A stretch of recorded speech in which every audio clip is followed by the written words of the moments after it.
Well, good afternoon, everyone, and welcome to the Rancho Mirage City Council meeting. This is the City Council with the Library and Observatory Board, Housing Authority Board, and the City Council representing the Redevelopment Successor Agency. This is a regular meeting, and this is Thursday, November 7th, and it is just a little after 2 o'clock.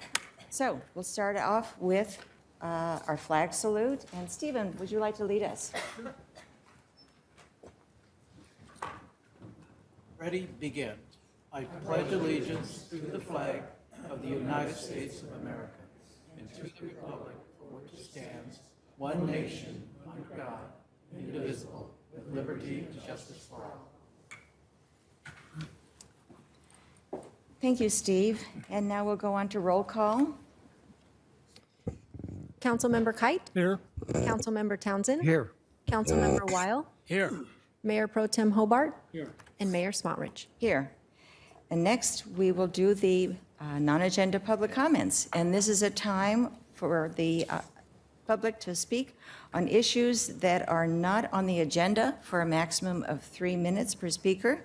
So when you come up to the podium, if you would state your name and your place of residency, that would be great. And the first person to speak is Joe Gill. And by the way, if you haven't filled out a yellow card, at the end of the speakers, you're welcome to come up also. Good afternoon, Madam Mayor, council members. My name is Joe Gill, and I'm the general manager at the Rancho Mirage. And along with me is Carol Gatherum, our director of golf. And for those who don't know, the Rancho Mirage is former Desert Island Golf and Country Club. And we are here today to inform you all and also the city residents of an event that we're going to be hosting at the on December 14th. This event is our third annual Caddyshack Challenge. However, we have quite a different spin this year. The club's owner, Mr. Tim Martin, has made the decision to donate 100% of the entry fees to Rancho Mirage High School Athletic Department. So 100% of everything that comes to the golf course that day will be donated right over to the high school athletics program. So we're looking to raise over $30,000 that day for the high school. And we felt it would be a good opportunity to come and tell you all about the tournament. The tournament started 3 years ago. And Mr. Martin wanted to have a tournament that was all about having fun, not so much about your score out there, but just having a good time and enjoyment. So it's an all-inclusive event. It includes drinks on the golf course. We have barbecue lunch going on, and then afterwards we have a concert in the dining room with a prime rib dinner. And again, the whole event and the whole evening is all-inclusive. So that's drinks and food and everything else. We have 4 hole-in-one prizes. One is for $100,000 cash. So if somebody was lucky enough to get a hole-in-one on that, they would keep half, and the other half we're mandating that it gets donated to Rancho Mirage High School. So hopefully we have somebody that makes a hole-in-one on that one. Half. Yeah, you get half. You only get 50. And then also there'll be a couple other 3 other hole-in-ones with golf carts and memberships and other things you can win. But the idea is everybody's a winner when you come. So everybody who participates in the tournament will leave with something, whether that's some golf or some of the different prizes we have. So it's an event all about having fun. And this year we're benefiting a incredible organization and especially here locally. And it's important that businesses and people realize the importance of helping out the athletics programs at the high schools here and what's needed. They operate on a very, very tight budget. And meeting with the athletic director, what we're looking at raising that day will double his annual budget for all of his sports programs. So it's going to be a substantial impact for the athletic program at the high school. We will have kids there that day that are in different sports and on different teams being visible. So again, we just thank you for your time today to hear this out. I did bring some flyers, so I can give to you all to spread the word, but we're limiting it to 30 teams, and we're already at 15, so we're halfway there. And it's $250 per person. Again, it's all inclusive, going directly to Rancho Mirage High School, and it is a nonprofit charitable donation, so there is a write-off for it. And we're looking at 30 foursomes, so trying to raise 30,000, and then whatever else gets donated that day. So. That sounds great. Do you have a website where people can kind of tune in to Yeah, they register? can go to our website. It's thesresort.com, and we'll have information on the tournament there, and then you can enter by emailing us or calling the golf shop, and we'll answer any questions that people have. But again, we hope to fill it up. It's a wonderful event. It's going to an incredible cause, and I know the kids are going to be happy to receive that check. So. Good. Do you want to give the business hours for the S? Like how many days are you open? Are you lunch, breakfast, dinner? Go ahead. Yeah, we just opened up Desmond's, our restaurant at the S. We're open Tuesday through Saturday, and we're offering happy hour all night, and that's inside and outside. So this year we're going for a very fun, casual, upbeat feel, a lot of wonderful items. We also serve lunch Tuesday through Saturday, starting at 11 a.m. But we're really excited about our new deck, if you haven't been out there, and the views that are out on the patio there. So we're excited for this season. Good. We're ready to go. We just opened up Tuesday, so the golf course opens up Friday. We are taking some non-member play limited in the afternoon. So there is some opportunities for those non-member golfers to be able to play the golf course. But we're excited for a successful season, and to kick it off in December, on December 14th, with this event is a positive way to get the season rolling. So. It Now, certainly last is. year you had the band. You still going to have that? We're going to be doing entertainment different ways, but we're not going to do the nightly entertainment and the band Wednesday nights, and it's not off the table. But This is a paid commercial. This is yeah, okay. right. I appreciate it. Keep on going. But it's not off the table. We just need to be in a different platform. But we had success with that in introducing Desmond's and the S to residents of Rancho Mirage. So Thank Tim for his generosity. we'll do. He wanted to be here, but he's busy at Caddyshack. Yes, I'm sure he is. Servicing and selling cards. So. He is a busy guy. Yeah. We have no doubt that it'll be successful. Maybe you can leave your flyers with our city clerk, Great. Will Christie. do. Will do. We wish you all the best. Thank you. Came to the right place to do some advertising, because the city council meeting plays several times a day, and you Perfect. can watch yourself. Yep. I don't know if I want to do that, but that's why we came. We want to get the word out. So we want to fill the tournament, so we donate as much as we can to the high school. So it's important to us to make sure this is a success. So thank you for your time. Thank you. All right. Thank you. All right, take care. Okay, the next speaker will be Wally Melendez.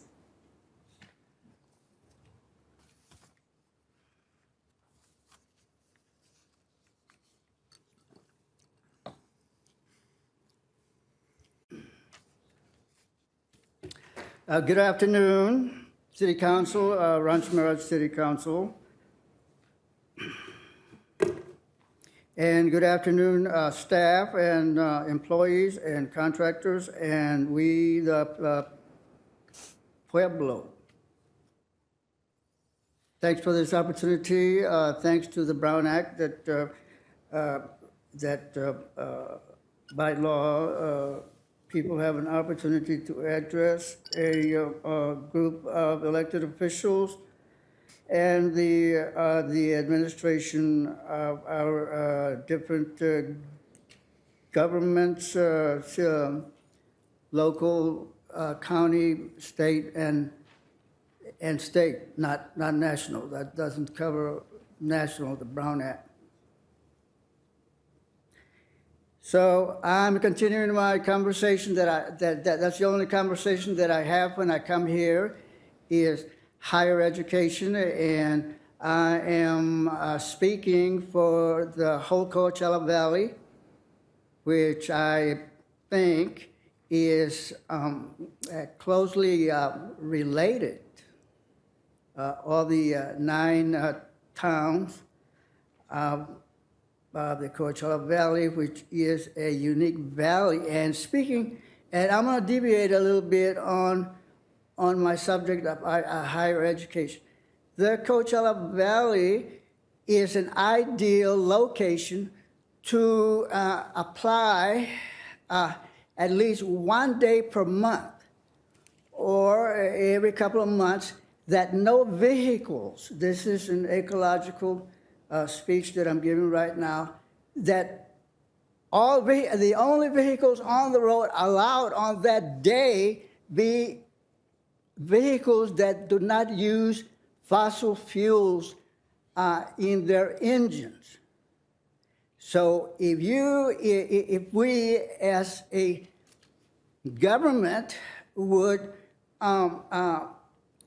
organize a department sorta to measure the pollution on a normal day while cars are using internal combustion engines, that on that 1 day only vehicles that are non-polluting, and notice the difference and how that's going to affect the people's health, their lungs, which would make the people a lot more healthier. Think about that. Thank you very much for this opportunity. Thank you. The next speaker will be Susan Ragsdale.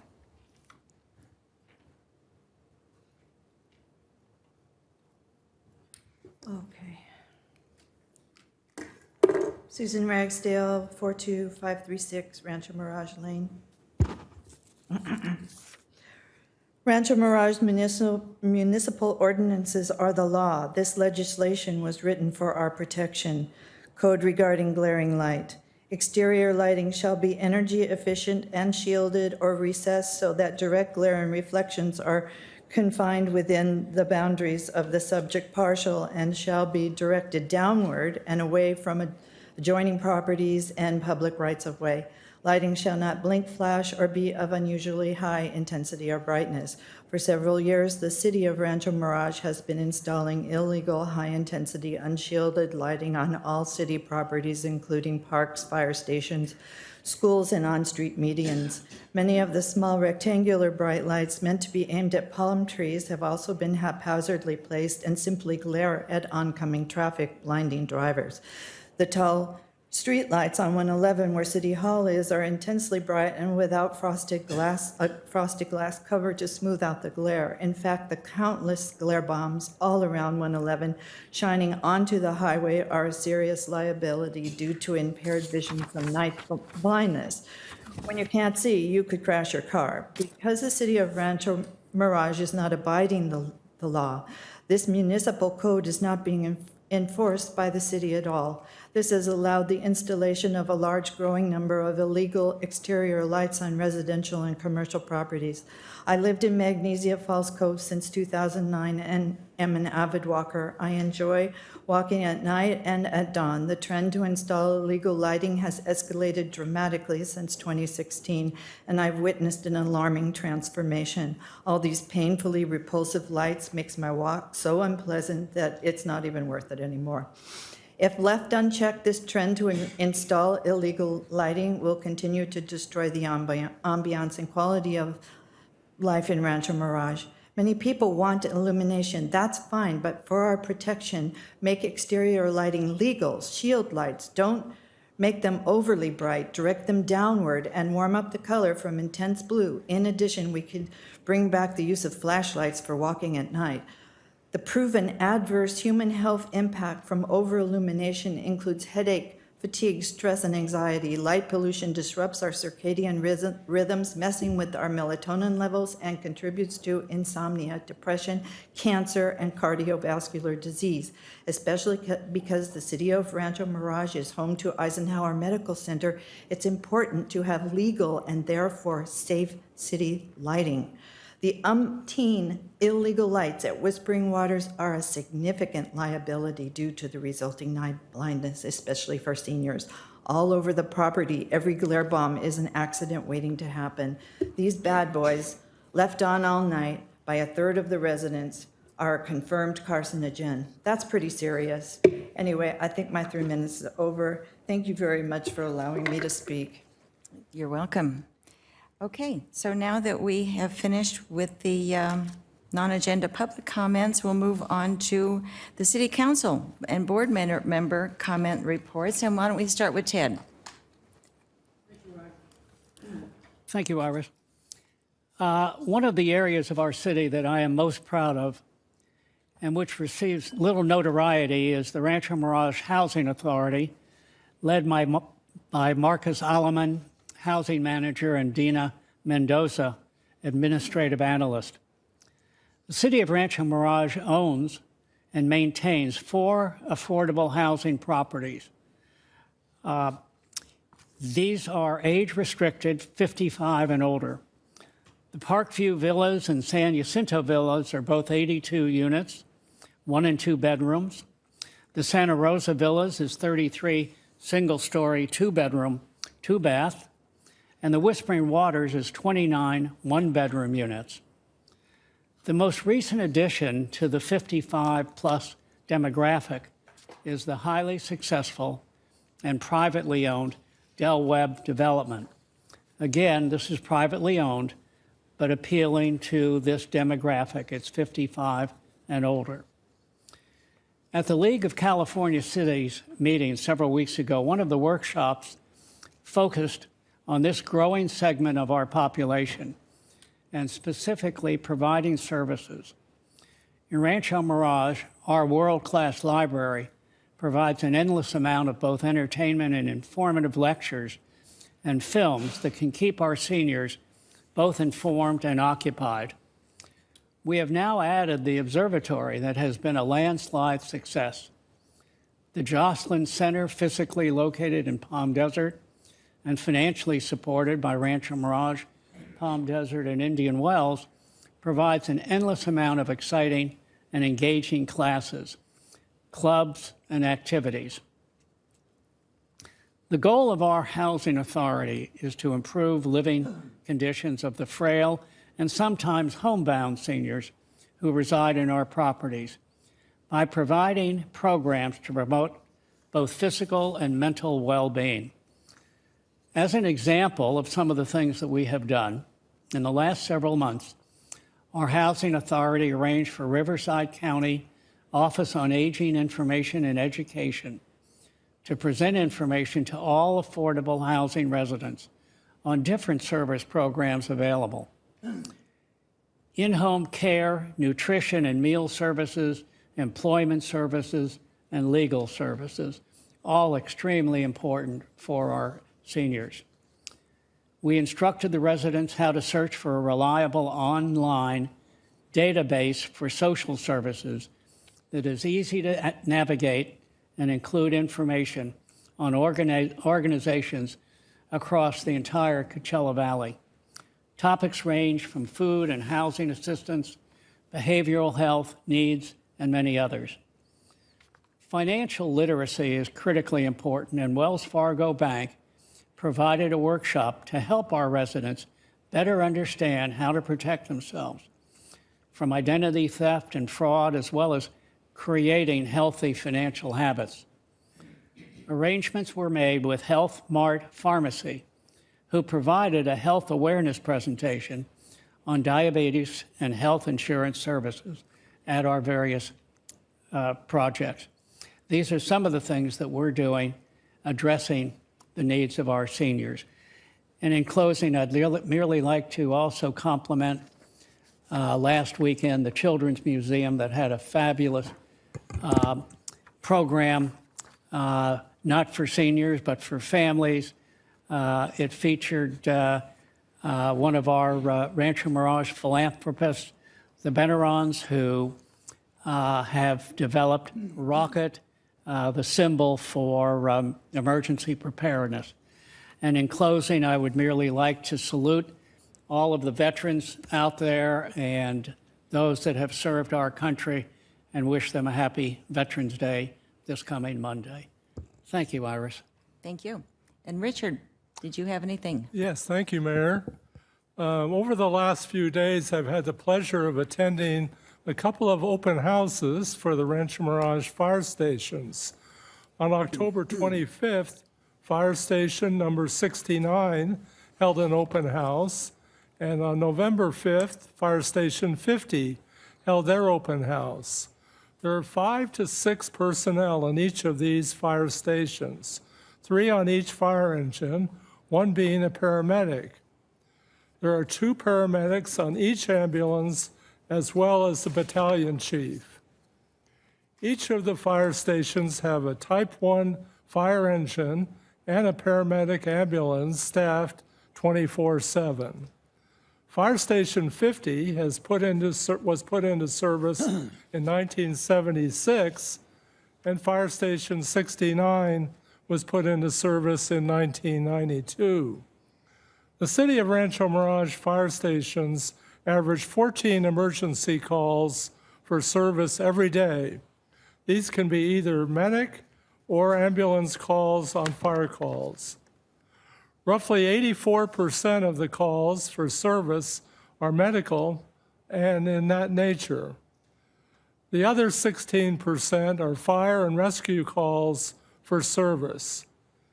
Chief Betherland stated that the Rancho Mirage CAL FIRE Riverside arrangement has been strong and long-standing, and a collaborative working relationship that is based on providing the highest level of emergency service to our community. The excellent service model we have in Rancho Mirage is the product of good government, leadership, and fiscal responsibility. Our partnership is an example to other governmental agencies of what can be accomplished when we work together for the good of our citizens we serve. And I'd also like to acknowledge the fire crews that are with us today. Would you guys like to stand up?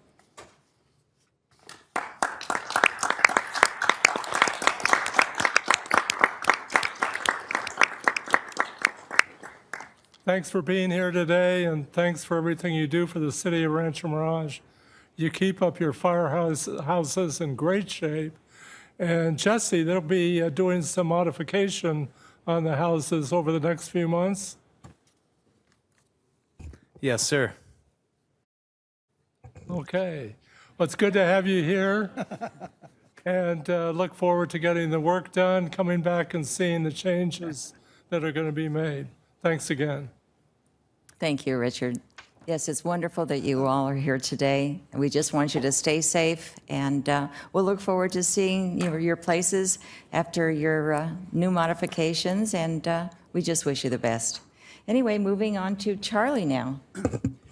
Thank you, Madam Mayor. The Rancho Mirage Chamber of Commerce will be holding 2 new business ribbon cutting ceremonies, welcoming them to Rancho Mirage in the next 2 weeks. The first one is the new offices of Dr. Mark Sifonio, board-certified plastic surgeon, in the ultramodern building located at 71885 Highway 111. The ribbon cutting will be on Friday, November the 8th at 5 o'clock. The other is the grand opening of the new Ethan Allen Interiors Furniture Store. Yay! Yay is right. Took 2 years, but they got it together. This huge renovation of the former Charles Townsend building gives Rancho Mirage another outstanding venue located at 72047 Highway 111 in our business corridor. This event will be held on November the 14th at 5 o'clock. And I'm so proud to see this transformation into this beautiful furniture store, which adds to the wonderful business district that we have. So please join us in welcoming these 2 outstanding new additions to our Rancho Mirage family of successful venues. For further information, please call the Rancho Mirage Chamber of Commerce at 760-568-9351 or visit www.ranchomiragechamber.org. And my next one, seeing I'm on a roll, that I had the honor to appear in the 29th Annual Gay Pride Parade in Palm Springs last Sunday. Over 100,000 people attended this event, which started as a small dinner and variety show in 1986 evolving today into this year's 300 entries, representing a large cross-section of the valley. Lamone Carr Desert Theatricals, in partnership with the City of Rancho Mirage, presenting the 2019-2020 theatrical season at our fabulous amphitheater in our Rancho Mirage Park. Starting with the first free show through a grant from Robert Brook Foundation to the library, November 16th, we will be presenting Seussical Jr., performed by local young school talents. The next free show is our Big Band Christmas on December 14th, our annual Christmas show. And for those of you who were there last year, this is even bigger and better than the successful one that they had last year. Then following by the productions of the musical Anything Goes on February 21st, 22nd. Next is Mostly Broadway, starring David Burnham on March 28th, followed by the outstanding Mamma Mia, April 17th and the 18th. Then we have the Rodgers and Hammerstein, A Grand Night for Singing on May 23rd. All information for these shows are available online at Lamone Carr at www.deserttheatricals.com or call City Hall at 760-324-4511 for an outstanding entertainment experience with 3 of these are dinner shows or single seating events. I urge you to put them on your calendar. Thank you. Thank you, Charlie. And Dana, did you have anything? I did. Thank you very much, Madam Mayor. For those of you who read today's newspaper, Desert Sun, you will have read or seen an article in there about our city attorney, Steve Quintanilla. The article points out that over the past handful of years, 3, 4, 5 years, his office, since he's the head of his office, he has 5 or 6 lawyers working for him, that they failed to pay into the state the payroll taxes that are required. It's technical, but it's supposed to be done. We all do it. This article, of course, stands the potential of affecting his reputation in the community. And that's something that I know quite a bit about, that is his reputation. To begin with, I was president of the Los Angeles Trial Lawyers organization back in the late 70s or early 80s. I have served in a variety of ways on ethical panels. Had been trying cases for about 40 years. I was named in the national book, Best Lawyers in America, not only for the 40 years that I practiced, but my name still appears because I still get votes, apparently, from people who knew me back in my trial days.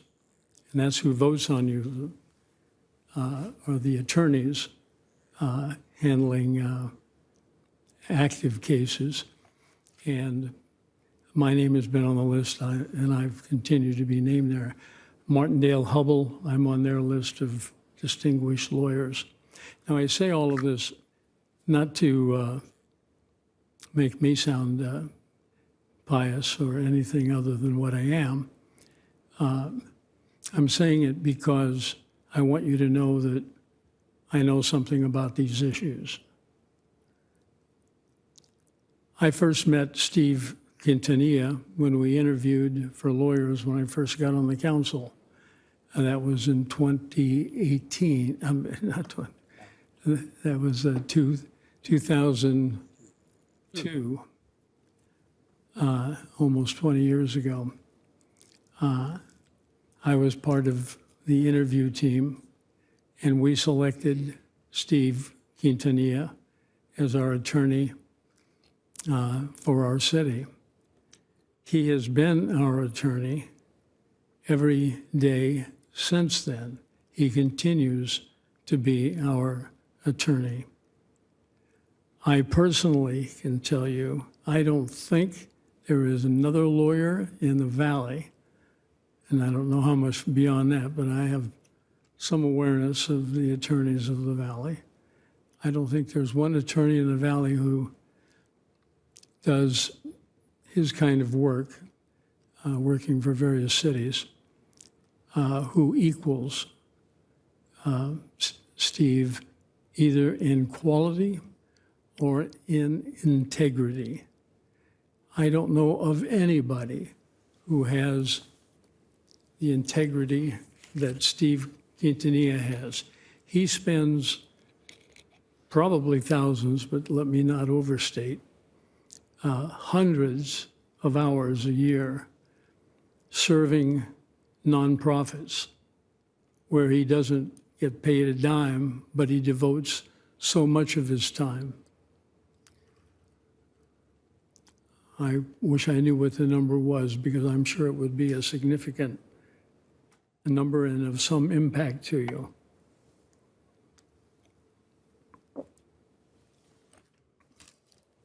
His nonprofit work is ongoing, and I've not known any period of time in the past 18 years where Steve wasn't doing some nonprofit work at the same time he was doing all the other stuff, including running his office of 5 or 6 employees.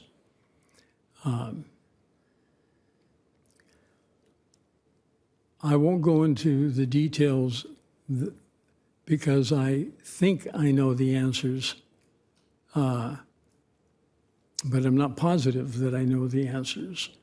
But I will say this. There was a measure of politics.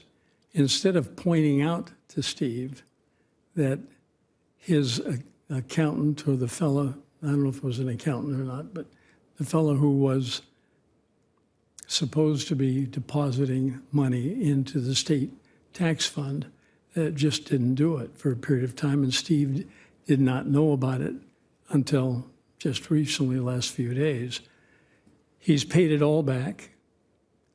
They've got it. It wasn't, I mean, I think I wrote the number down around a little over $100,000 over the period of time, but not spendable by him and not usable by him, at least in the accounts they were in. It is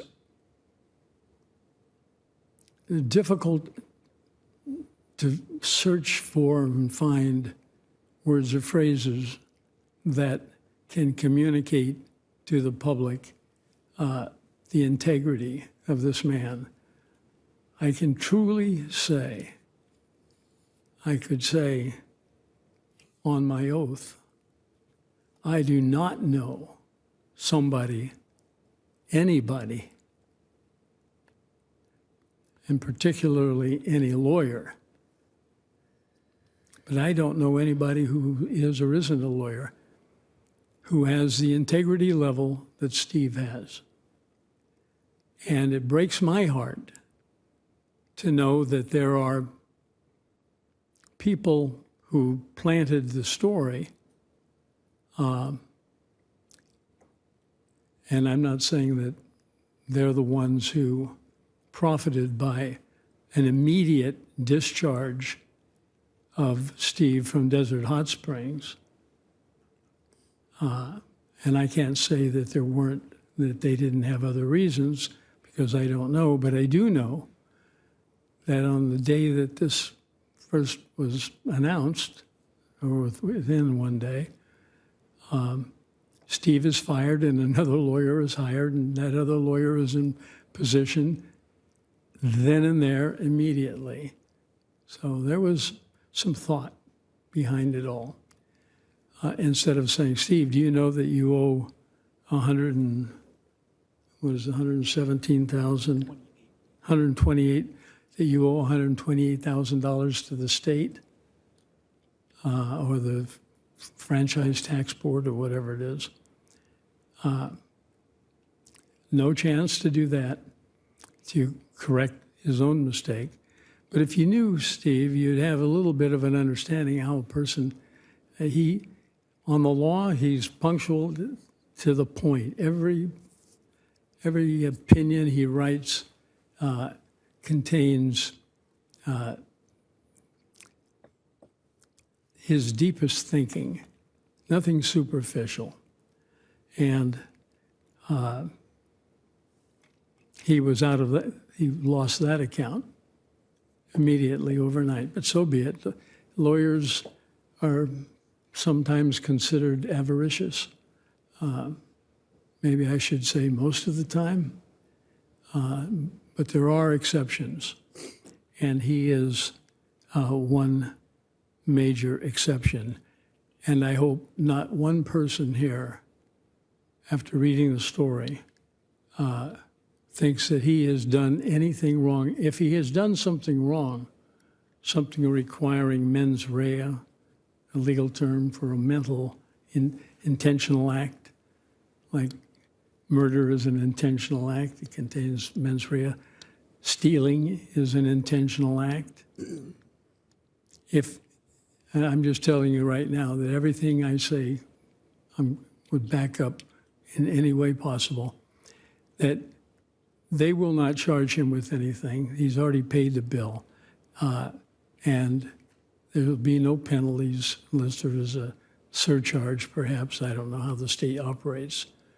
But when you hear the name Steve Quintanilla, usually mispronounced Quintanilla instead of Quintanilla, sorry, Steve. But when you hear that name, in the context of integrity, in the context of city business, city councils, cities around like Rancho Mirage, I want you to know that you're talking then and there about the person I personally think, and I swear on my honor that I believe this, that he is the best and the most honest attorney I know. And I know a lot of attorneys, some here, a lot in LA, where I practiced.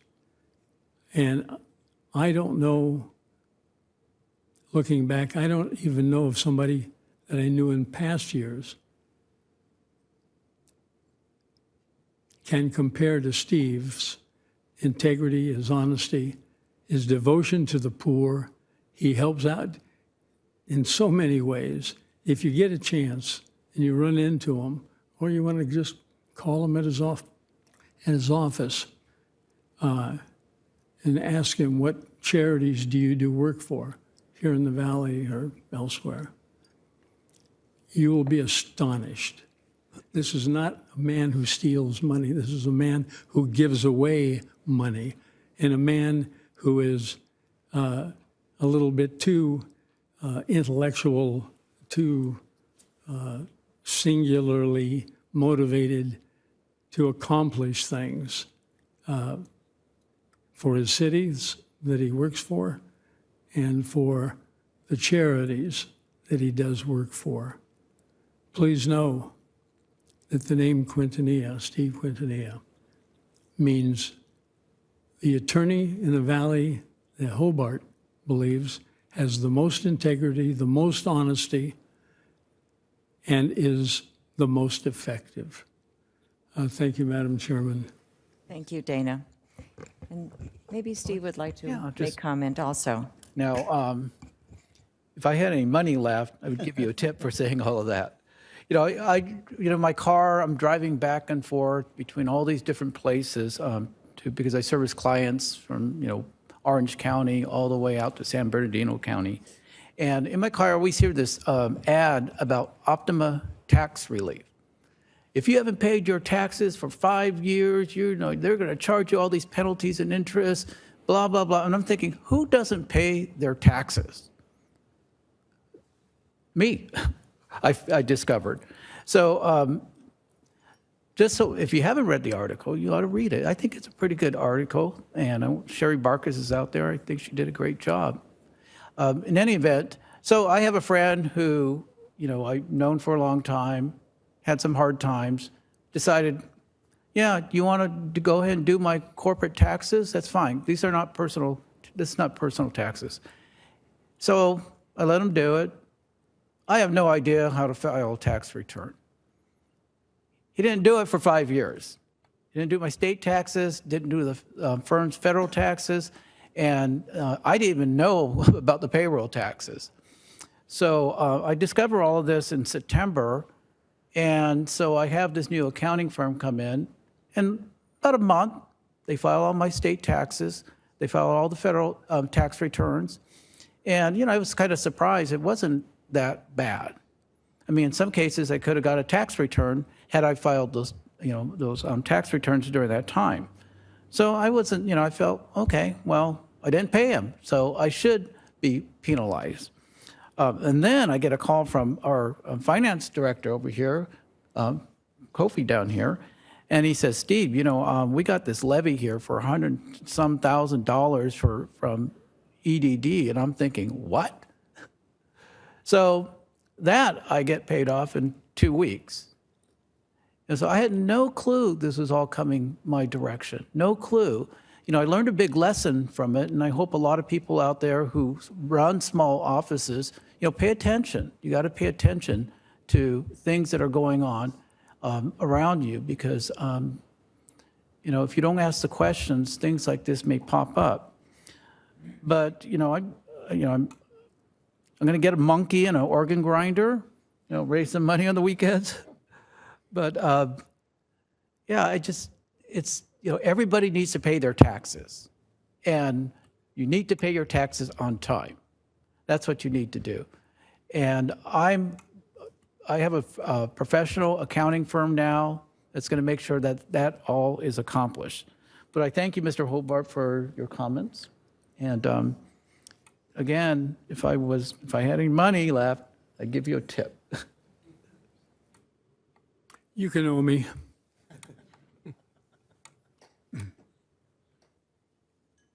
Okay, thank you, Stephen.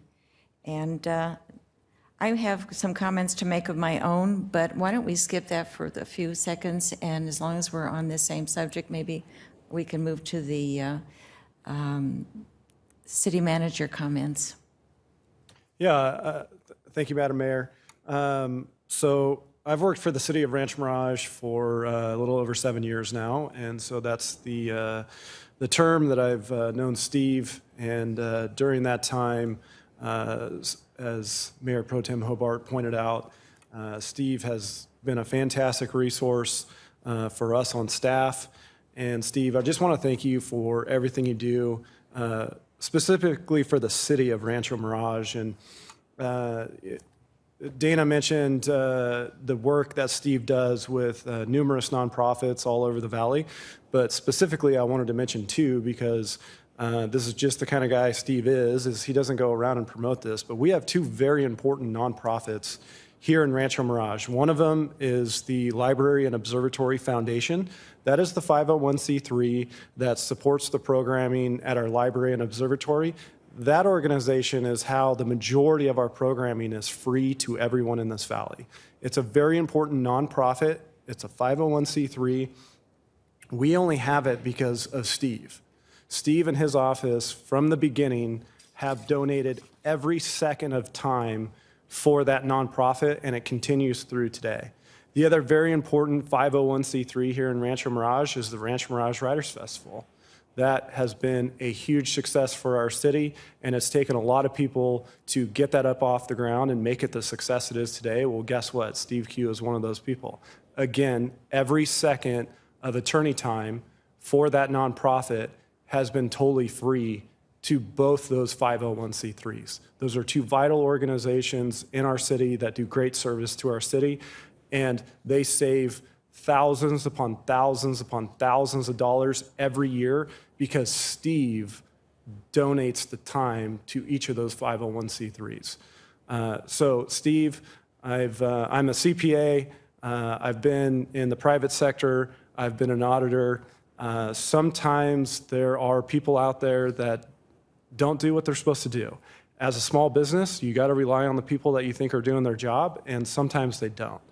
And when we received the notice from EDD, we sent it to Steve, and he immediately went to work and said, I had no idea about this. I will correct it immediately.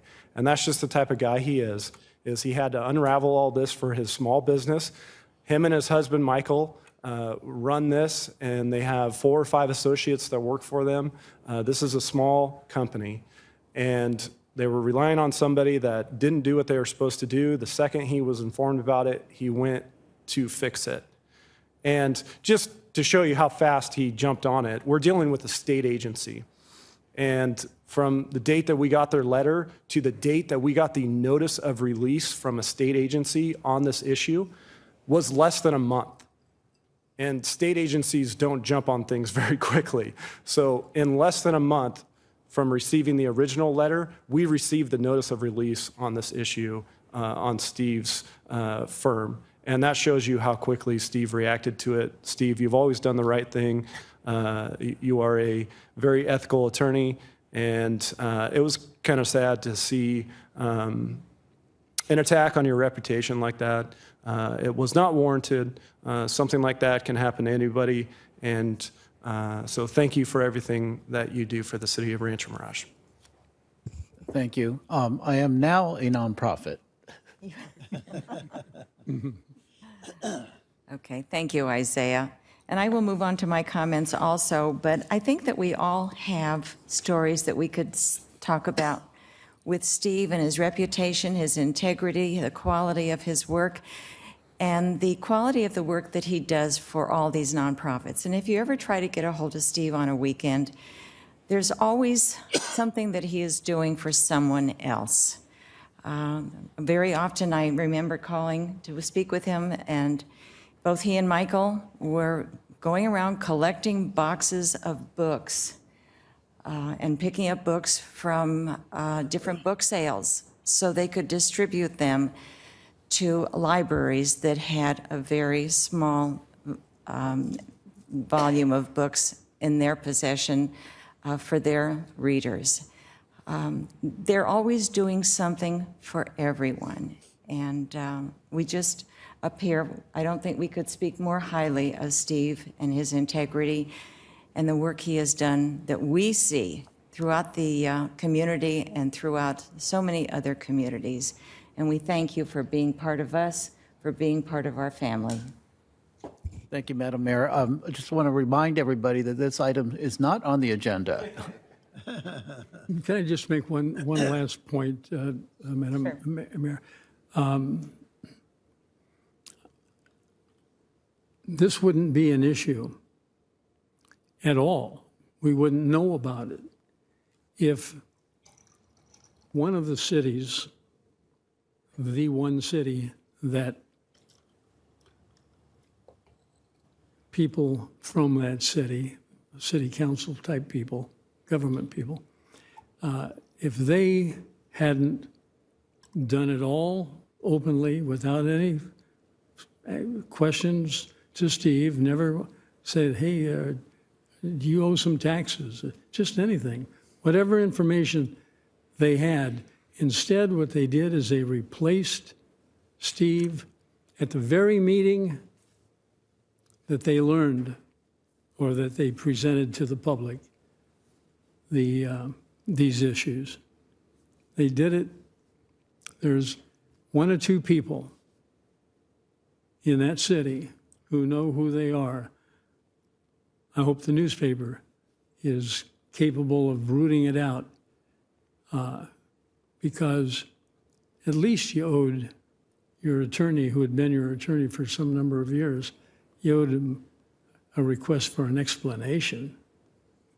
But you don't do that request for an explanation if your motive is to get your buddy or some friend in as city attorney and get rid of the one we've got.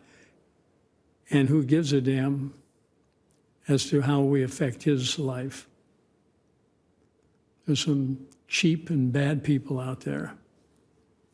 Unfortunately, when you're in government, like I am and all of us up here are, you see things from a behind-the-scenes perspective, and I can tell you there's a whole lot of room for improvement.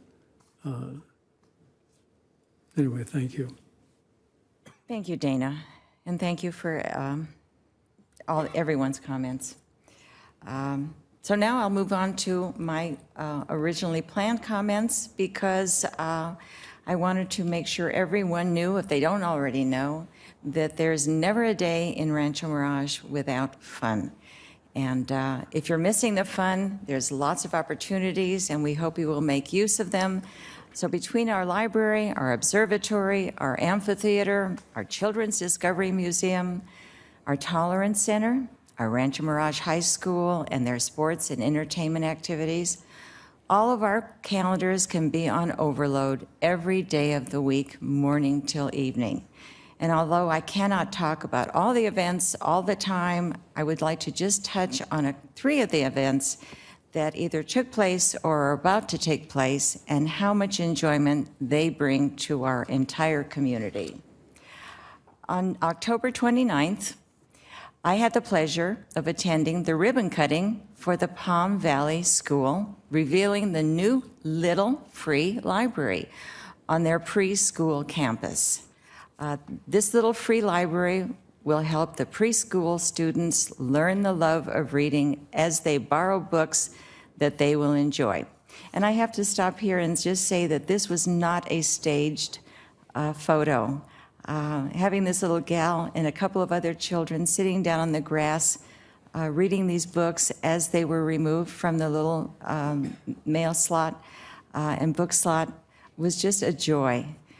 But these little books that these children are able to take and use and read on their own and then return certainly teaches them to love the joy of reading as they borrow books and they will enjoy.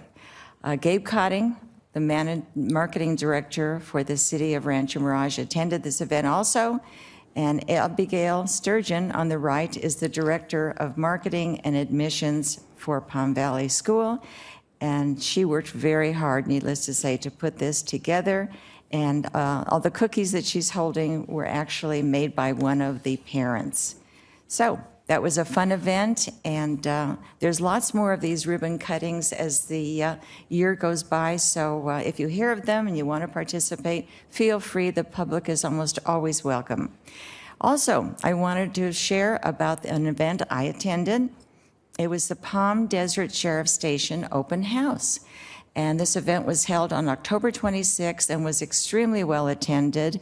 The first slide will show some equipment from the bomb squad. And I took these pictures because I was so amazed when I felt the uniforms that on the table, and I couldn't pick them up. So between the jacket and the pants that go with it, which are lead-lined, they weigh 80 pounds.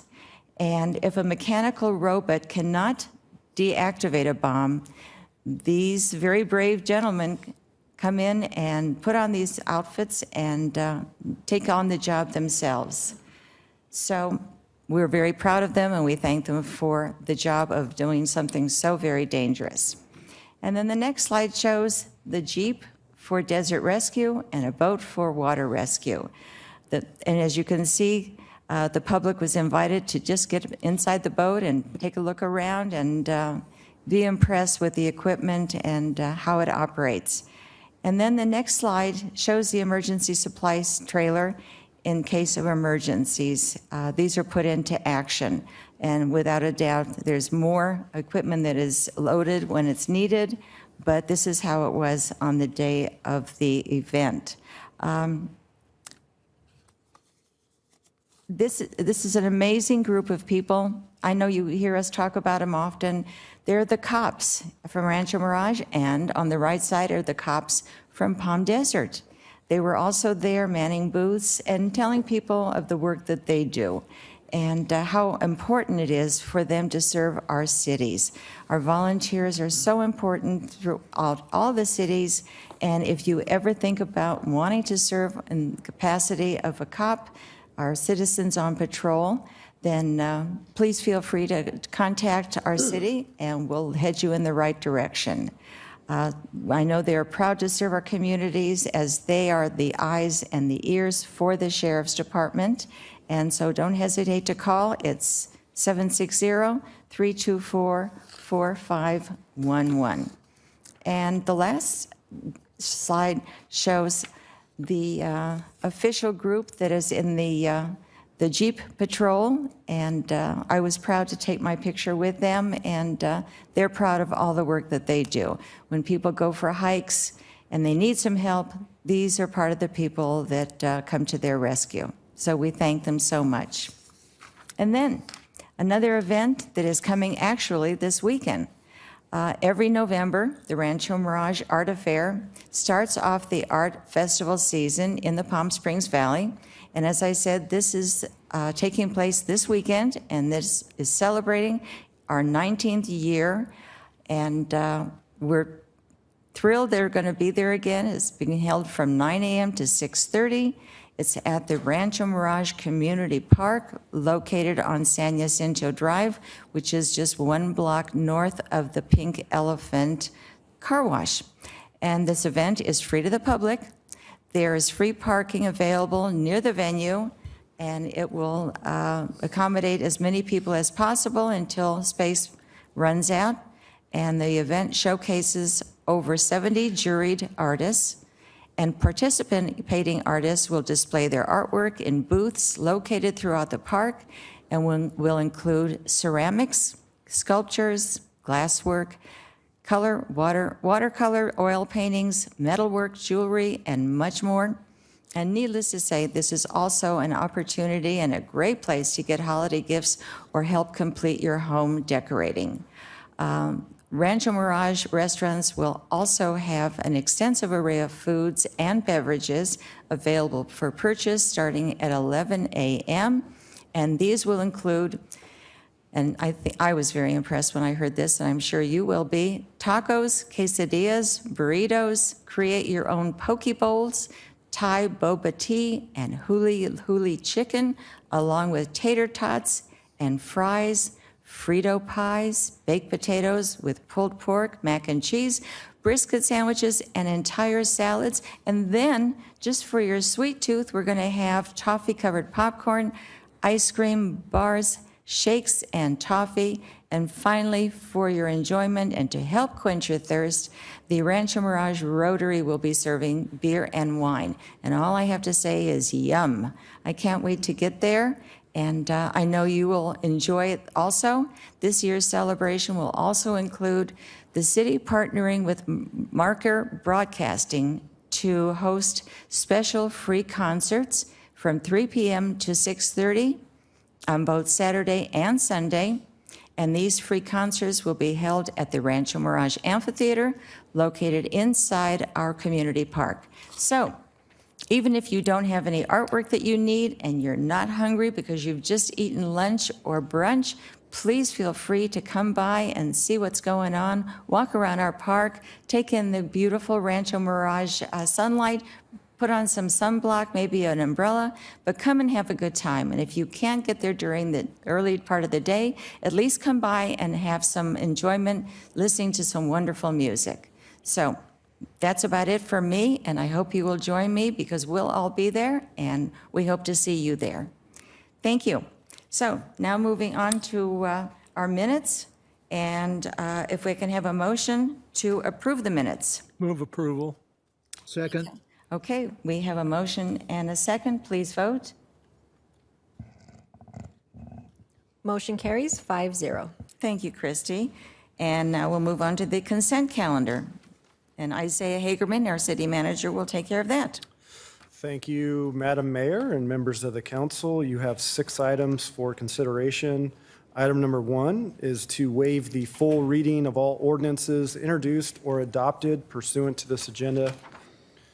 Item number 2 is to adopt ordinance number 1159, second reading, amending section 17.08.020, residential districts, general development standards of chapter 17.08, residential districts, section 17.20.070, fences, hedges, and walls, and section 17.20.150, setback regulations and exceptions of chapter 17.20, general property and use standards, section 17.30.190, accessory uses and structures of chapter 17.30, standards for specific land uses, section 17.42.130, time extensions for development plans of chapter 17.42, development plan permits, and section 17.90.020, definitions of specialized terms and phrases of chapter 17.90, definitions of title 17, zoning of the Rancho Mirage Municipal Code. Thank you, planning. Wow, congratulations. If Could you you think do that that's easy. again? No, We'll replay the video. you did very well. That's not easy. Item number 3 is to appoint Mary Willis to the Speaker Series Commission. Item number 4 is to receive and file the September 30th, 2019 Quarterly Treasurer's Report. Item number 5 are contracts, and item number 6 are demands, and we are here to answer any questions. Okay, thank you. Are there any questions or comments? No. All right, may I have a motion? I will make the motion to accept the consent calendar as read from numbers 1 through 6. Thank you. May I have a second? Second. Okay. Okay, we have a motion and a second, but we can hear from the public if there are any comments or questions from the public. Now's the time to come up to the podium. Seeing none, we will move on to casting our votes. Thank you. Motion carries 5-0. Thank you, Christy. And now we will move on to the public hearings and item number 7, and this is going to be handled by Ben Torres, our associate planner, and the subject matter is environmental assessment and conditional use permits to the Annenberg Solar Farm. Good afternoon, Madam Mayor and members of the City Council. The following request is from Onyx Development Group for the development of the Annenberg Solar Farm. The 1 megawatt solar farm project consists of conditional use permit case number CUP 19004 and environmental assessment case number EA 190002. The project site is located approximately 250 feet east from the intersection of La Paz Road and Los Reyes Drive within the very low density residential zone. The project proposes the installation of a 1 megawatt photovoltaic system on a 6.66 acre project site, shown here in purple. The project site is located within 2 parcels totaling 37.5 acres, which are conditioned to either be merged or require a lot line adjustment, shown here in red. Surrounding uses include the Annenberg Sunnylands Estate to the north and vacant land to the southwest and east from the project site. The closest residence is located approximately 250 feet west from the project site. These photographs show the existing conditions from each corner of the proposed project site. The site is currently characterized by vacant desert land with scattered native vegetation. The Annenberg Solar Farm will consist of approximately 2,900 solar panels. The panels will be surrounded by a landscape berm, a 6-foot-tall wrought iron perimeter fence along all sides except the north, which will utilize the existing Sunnylands fencing, and a 20-foot wide gravel emergency and maintenance road. Primary ingress and egress to the project site will be located on the northwest corner through a gated access point. The solar panels will be located approximately 350 feet from the nearest residence to the west, and Frank Sinatra will be located approximately 900 feet south from the project site. These are some examples for reference of a typical solar farm layout. The specific solar panels that are proposed For this project site here, a typical weather station, which will be located on the project's mechanical pad and have a height of up to 7 feet, and the the solar panel support equipment here. Here we have some pad elevations here with a pad of 253.3 feet. The solar farm will be surrounded by the landscape berm with the heights shown here on the screen. Along the western and southern portions of the project site, the berm will be taller to properly screen the solar farm from the neighboring residences and Frank Sinatra Drive. The northern and eastern portions of the berm will be lower since the existing large ficus hedges from Sunnylands will help screen the solar farm.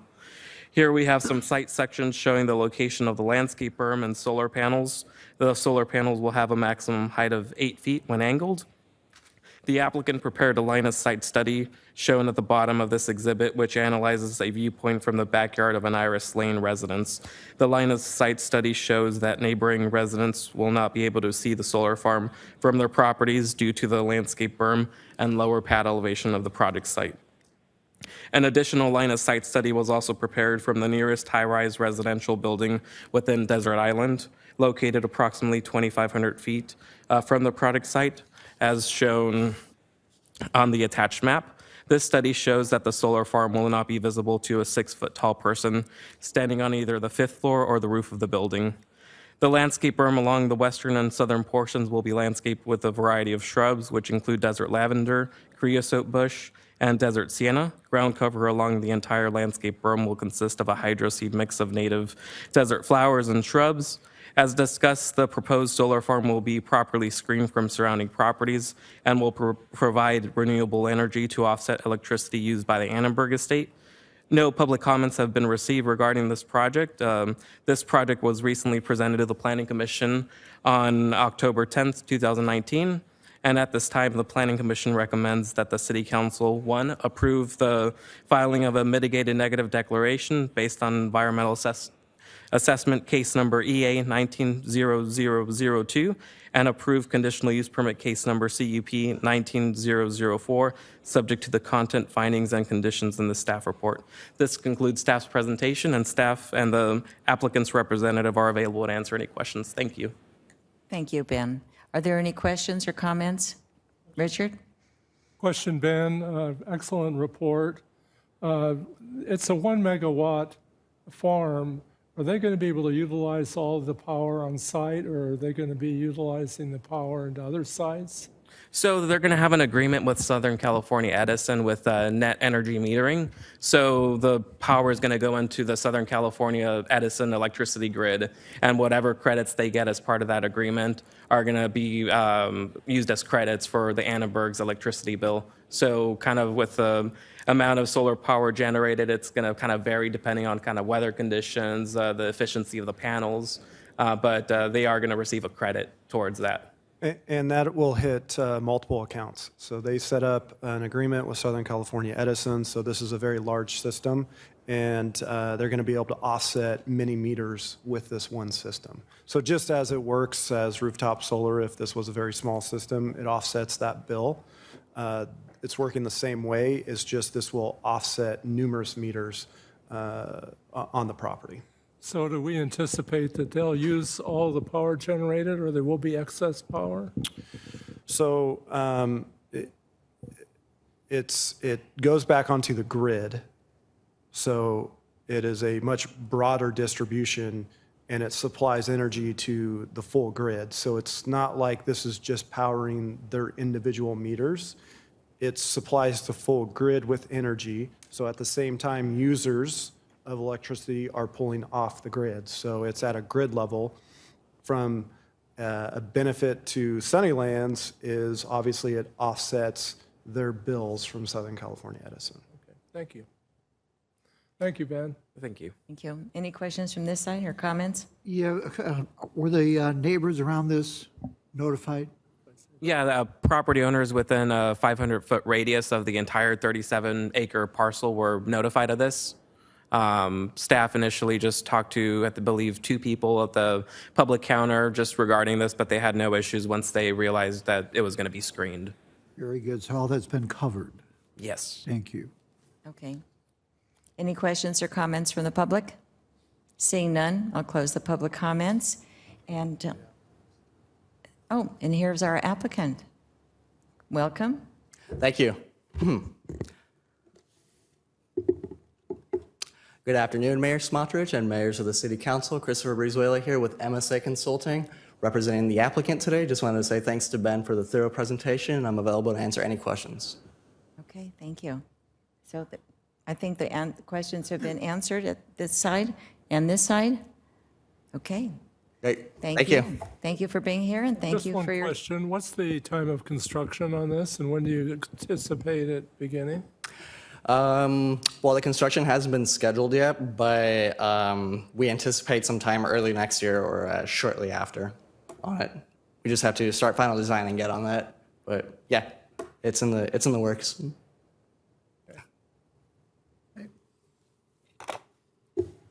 Okay, thank you so much. Great, thank you. I don't suppose we could funnel a direct line of electricity from there to 5 or 6 or 7 houses. Are you talking about your house, Dana? Well, if it fell that way. Or to City Hall. Thank you. Thank you. Thank you so much. Thank you. And I also would like to just commend our staff for doing such an excellent job. When you hear about all the studies that were done in regard to the lines of sight to prevent any problems, we certainly appreciate that. And your technology and your expertise really is appreciated. Thank you. So if I can have somebody make a motion? Sure, I'll make a motion that the City Council approve the filing of a mitigated negative declaration based on environmental assessment case number EA 190002, and B, approve conditional use permit case number CUP 19004, subject to the content, findings, and conditions in the staff report. Okay, and I'll second that. Please vote.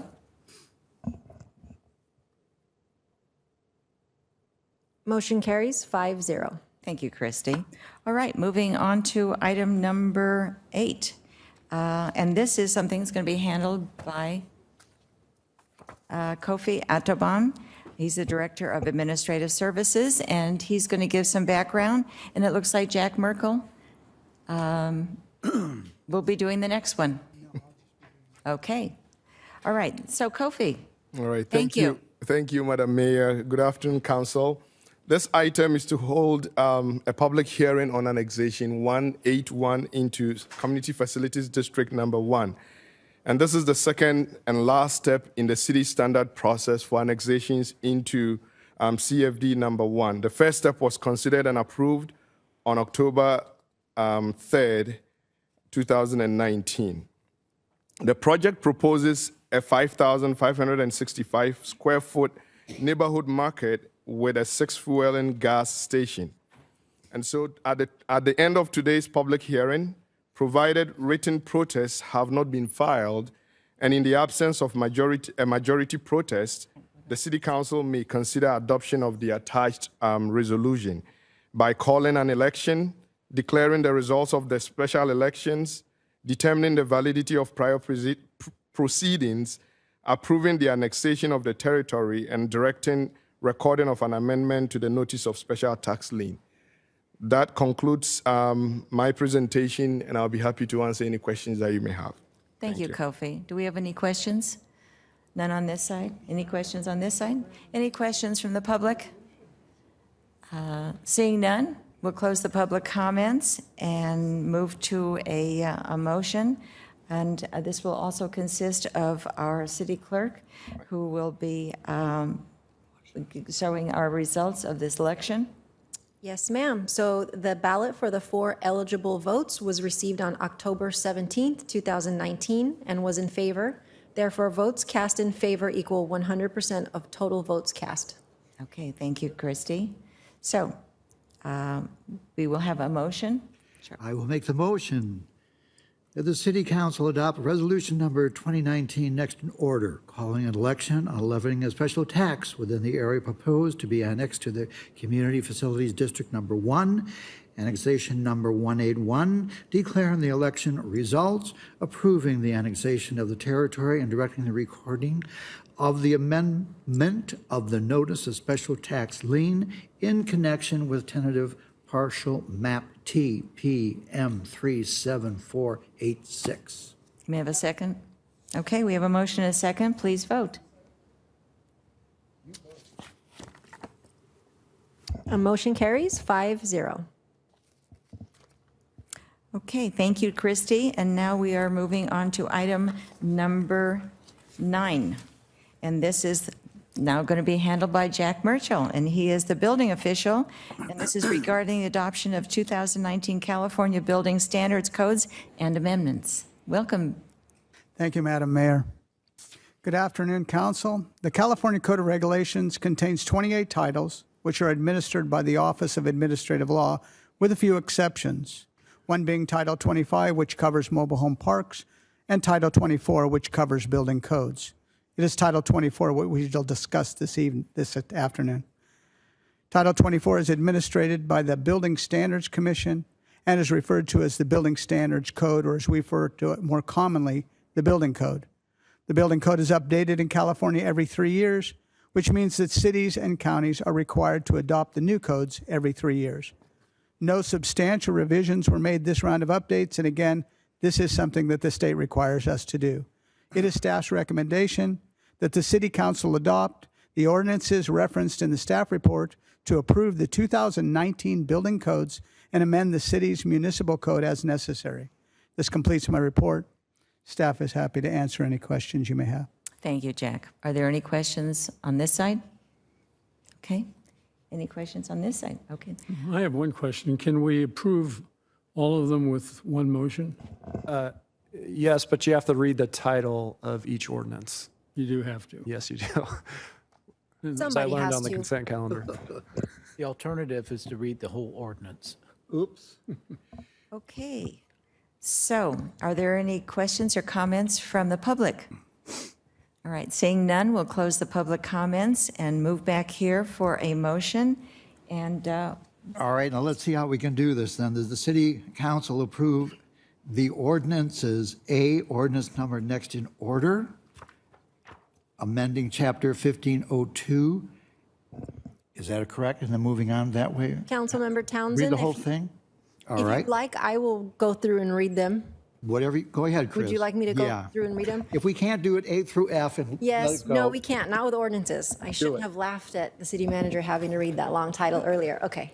So the motion would be for ordinance number next in order, first reading, amending Chapter 15.02, Adopted California and Uniform Codes of Title 15, Building and Construction of the Rancho Mirage Municipal Code to adopt the 2019 California Energy Code, 2019 California Historical Building Code, 2019 California Existing Building Code, and 2019 California Green Building Standards Code. B, ordinance next in order, first reading, amending Chapter 15.04 California Building Code, 2016 edition of Title 15, Buildings and Construction of the Rancho Mirage Municipal Code to adopt the 2019 California Building Code. C, ordinance number next in order, first reading, amending Chapter 15.08 California Mechanical Code, 2016 edition, and California Plumbing Code, 2016 edition of Title 15, Buildings and Construction of the Rancho Mirage Municipal Code to adopt the 2019 California Mechanical Code and 2019 California Plumbing Code. D, ordinance number next in order, first reading, amending Chapter 15.10 California Electrical Code, 2016 edition of Title 15, Buildings and Construction of the Rancho Mirage Municipal Code to adopt the 2019 California Electrical Code. E, ordinance number next in order, first reading, adding Chapter 15.14 California Residential Code, 2019 edition to Title 15, Buildings and Construction of the Rancho Mirage Municipal Code to adopt the 2019 California Residential Code. And F, ordinance number next in order, first reading, repealing and replacing Chapter 15.12, 2016 California Fire Code of Title 15, Buildings and Construction of the Rancho Mirage Municipal Code to adopt the 2019 California Fire Code. I think you beat Isaiah on that one. Very good. I will second it. Okay, we have a motion and a second. 1 second. Who made the motion then? Well, I started it. Okay, so then we need someone else to I'll do just that. second. Okay. Okay. Okay, so now we have a motion and a We second. need a second. We're good to go. And, please vote. Motion carries 5-0. Thank you, Christy. And now we are moving on to item number 10. And this is from Christy Ramos, our city clerk. Okay, And 1 second. this is regarding resolutions pertaining to the 2020 City of Rancho Mirage General Municipal Election. I feel like I'm already the color of my jacket. You're Okay. That's all right. You did great. Thank you, Madam Mayor and council members. A general municipal election needs to be called as the terms for 2 of the 5 Rancho Mirage City Council members expire in April of 2020. Historically, the city's general elections have been held on the second Tuesday of April in even-numbered years. The Rancho Mirage Municipal Code authorizes the City Council to adopt a resolution to call and conduct a general municipal election wholly by mailed ballots, provided the election does not coincide with a statewide or federal election. Proposed Resolution A calls and provides notice of an all-mail ballot election to be held on Tuesday, April 14th, 2020. Traditionally, the Riverside County Registrar of Voters Office has provided election services for most cities in the county, including Rancho Mirage. The city's fiscal year 2019-2020 budget set aside $46,000 for the cost of the registrar services for the 2020 municipal election. Resolution B requests that the County Board of Supervisors authorizes the registrar's office to provide these services. Each candidate for city council has the opportunity to prepare and submit a candidate statement to be included in the voter information guide in accordance with California Elections Code regulations. Proposed Resolution C outlines these regulations and provides that the city will pay for the cost of printing the candidate statement. I recommend that you adopt the 3 resolutions listed as A, B, and C in the staff report, and I welcome any questions you may have. Thank you, Christy. Any questions from council? Question of Christy. Christy, if somebody is not registered as a voter in Rancho Mirage, how do they go about doing that? You can do that online. You can come to City Hall and pick up a card that you can mail in, or they can contact the registrar or voter's office directly. And can they do that now? Yes, sir. Thank you. Anytime. Okay, thank you. Any more questions over here? Any questions from the public? Okay, we'll close the public adoption. comments. Move adoption. Well, I think we have to read each of the resolutions, so I will be glad to do that unless you want to, Dana. No, go ahead. Okay, so I move that the City Council adopt resolution number 2019, next in order, calling and providing notice of an all-mail ballot general municipal election pursuant to ordinance number 982 to be held on Tuesday, April 14th, 2020, for the election of 2 Rancho Mirage City Council members for 2 four-year terms. B, adopt resolution number 2019, next in order, requesting the Riverside County Board of Supervisors permit the Riverside County Registrar of Voters to render specified services to the city of Rancho Mirage for the city's general municipal election to be held on Tuesday, April 14th, 2020. And C, adopt resolution number 2019, order, next in order, adopting regulations for candidates for elective office pertaining to materials submitted to the voters for the general municipal election to be held on Tuesday, April 14th, 2020. May I have a second? I'll second that. Okay, we have a motion and a second. Please vote. And motion carries 5-0. Thank you so much. And now we'll move on to item number 11. And this is something that's also going to be handled by Kofi Antobam, our Director of Administrative Services. And the subject matter is joining Employment Risk Management Authority, also known as ERMA, for employment practices liability. Thank you. Thank you, Madam Mayor and Council. So this item is a recommendation that the City of Rancho Mirage participates in the Employment Risk Management Authority's ERMA their risk management pool for employment practices liability coverage. IRMA is a statewide joint powers authority designed to provide broad coverage and tailored loss prevention services to reduce the employment practices liability exposures of California public entities. The program covers more than 200 public entities throughout the state of California.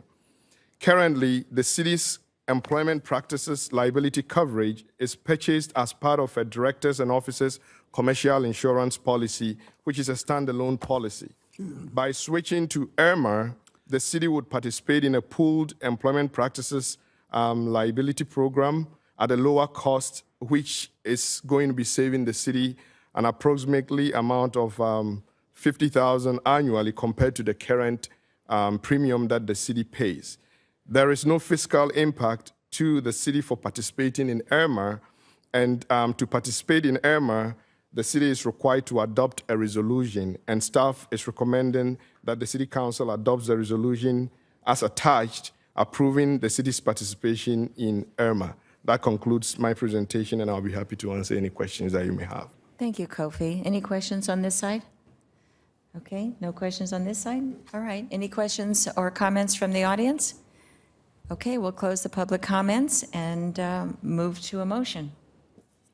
All right, I'll make the motion that the city council adopt a resolution number 2019 next in order, authorizing participation in the Employment Risk Management Authority, ERMA, and B, except as to actions that must be approved by the city council, approve the city manager or the city manager's designee to act in all matters relating to the city and ERMA.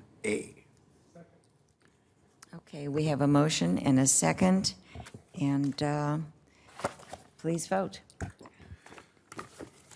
Motion carries 5-0. Okay, we'll now move on to Steve Q and our closed session. Thank you, Madam Mayor. First of all, the all-male election doesn't refer to the gender version of the word male. Okay. So the City Council is now going to recess into closed session to confer with legal counsel regarding significant exposure of litigation as pursuant to Government Code Section 54956.9. There's 3 potential cases, and the law requires me to state the facts and circumstances prior to recessing into closed session, why there's significant exposure. The first item has to do with the letter the city received regarding district elections. The second item has to do with the notice of intent to file a CEQA lawsuit against the city. And the third item, we're not disclosing the facts and circumstances in that particular case because it may jeopardize pending settlement negotiations. And finally, the council will also confer with legal counsel regarding potential initiation of litigation. That's pursuant to Government Code Section 54956.9D4, and that regards 3 potential cases. Thank you, Stephen. And we are now in adjournment, and we'll see you next time. Thank you.